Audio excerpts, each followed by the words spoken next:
Kazımovlar ailəsi Beyləqanın Yeni Mil qəsəbəsində yaşayır. Onların ailəsi ata, ana və 8 uşaq olmaqla 10 nəfərdən ibarətdir. Çəkiliş qrupumuz APTV-nin qaynar xəttinə daxil olan müraciət əsasında ailənin yaşadığı ünvanda olub. Ailə başçısı Bəhruz Kazımov əməkdaşlarımızla həmsöhbət olarkən iddia edib ki, o, Anadolu Leasing MMC ilə aralarında bağlanmış müqavilədən sonra 25 min manat məbləğində maliyyə fırıldaqçılığına məruz qalıb. 2022-ci ilin avqustun 4-də Tayto markalı avtomobil götürdük. Anadolu şirkətinin lizingindən.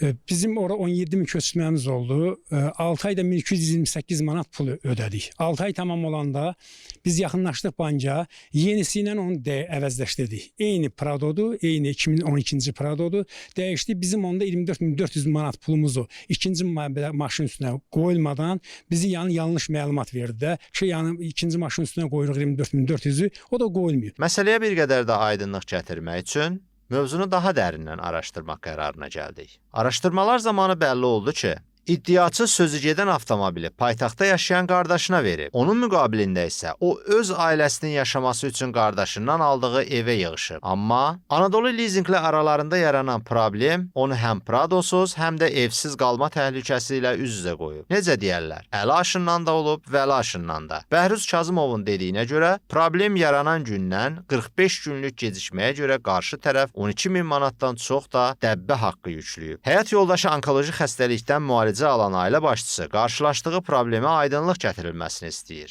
Məsələ ilə bağlı üz tuturuq cavabdeh tərəf olan Anadolu Leasingə. Göndərdiyimiz sorğuya aldığımız cavab isə belə oldu. Şirkətimizə məxsus avtomobil Kazımlı Faiq Elçinoğlu'nun istifadəsinə verilmişdi. Müqavilə öhdəliklərinin pozulması səbəbindən borc məbləği yaranmışdı. Borcun qaytarılması və mülkiyyətimizə məxsus avtomobilin geri qaytarılması məqsədi ilə tərəfimizdən iddia ərizəsi ilə məhkəməyə müraciət edilmişdi. Şəxs dəfələrlə şirkətimizə və müxtəlif qurumlara müraciət edib. Müraciəti müvafiq qaydada cavablandırılıb. Bir sıra güzəştlə bağlı təkliflər edilsə də, Faiq Kazımlı bunu qəbul etməmiş, hazırədək şirkətimizə məxsus avtomobili qanunsuz olaraq özündə saxlamaqdadır. Məhkəmənin yeşun qətnaməsindən asılı olaraq əlavə məlumat təqdim edə bilərik. Görünən odur ki, Kazımovlar ailəsini narahat edən bu məsələ məhkəmə qərarı ilə yekunlaşacaq. Elgün Gəncimsoy, Fəxri Məmmədov, APTV Beyləqan.